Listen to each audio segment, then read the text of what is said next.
that all men have inalienable rights to think freely, to talk freely, to write freely their own opinions, and to counter or utter or write upon the opinions of others. This is from the Creed of the Church of Scientology. Hey everybody, I'm Holly, aka the ScientoloGeek, and welcome to the 41st episode of Going Over the Data series. We don't have any new additions to go over when it comes to final targets or Data Series 32, but we are going to be covering what happens if there's criticism of the evaluation, as well as how to correct a situation, which seems to be related to mistaking the situation on an eval form for the Y.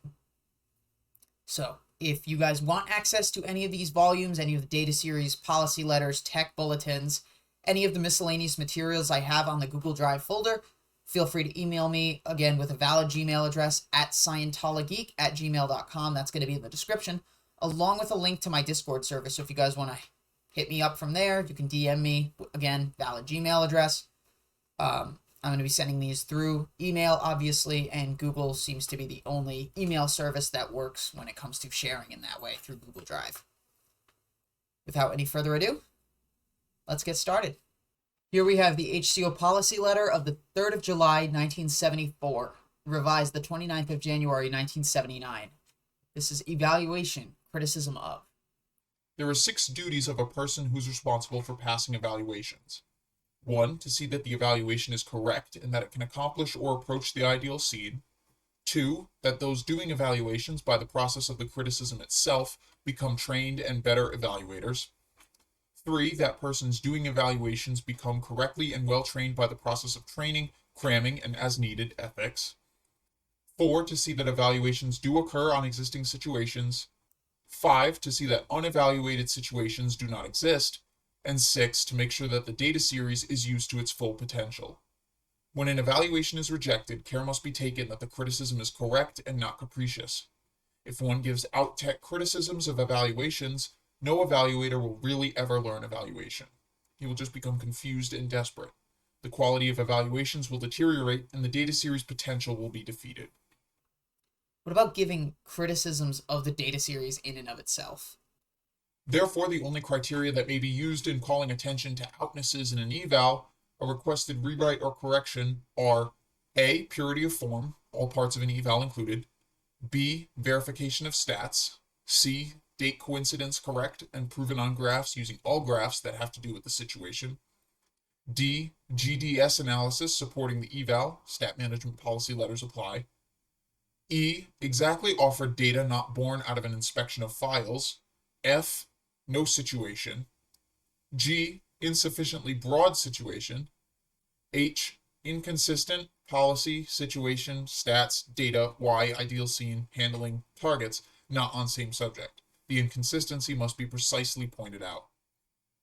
J. Outpoints in the eval itself, such as in bright idea or handling, etc. The outpoint must be precisely noted and named. This does not include outpoints in the data section, which are the outpoints on which the eval is based. J. Not all pertinent or available data applicable or needed was examined by the evaluator. The excluded data must be exactly stated as to what it is and where found.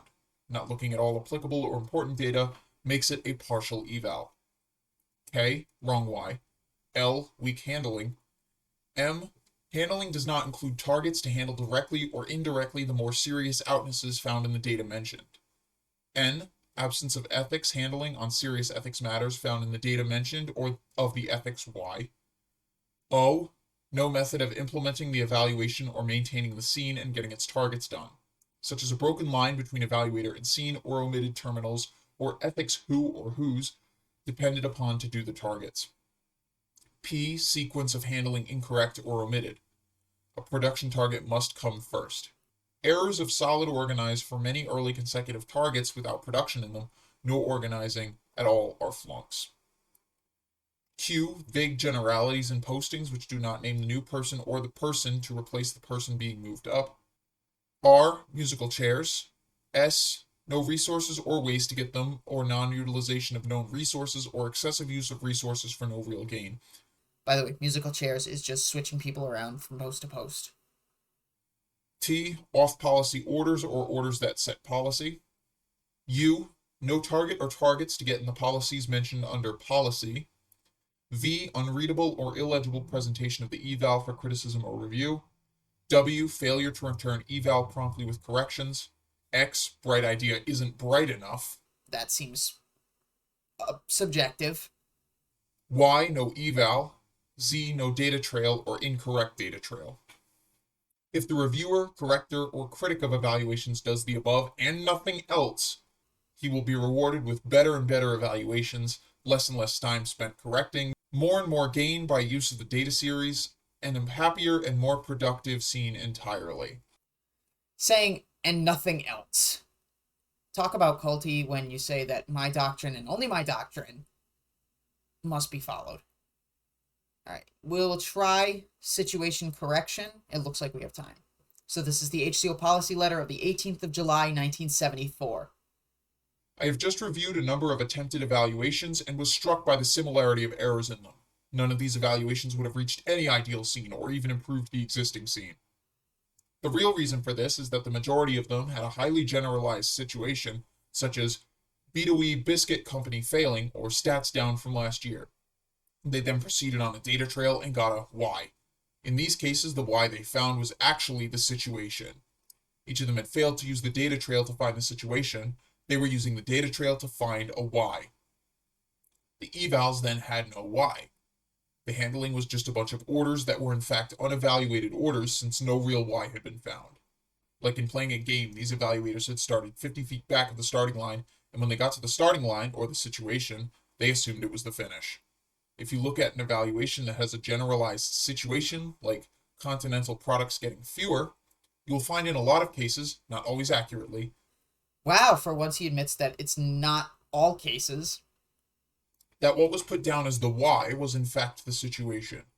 This left the eval without a Y, thus the ideal scene would be wrong and the handling ineffective. Example: situation, Gus restaurant failing. Data, customers refusing food, etc., etc. Why? The food isn't good. Ideal scene, a successful Gus restaurant. Handling, force Gus to serve better food, etc., etc. That isn't an eval. That's an observation that if Gus' restaurant is to survive, it better get evaluated. It is being eval because it isn't surviving.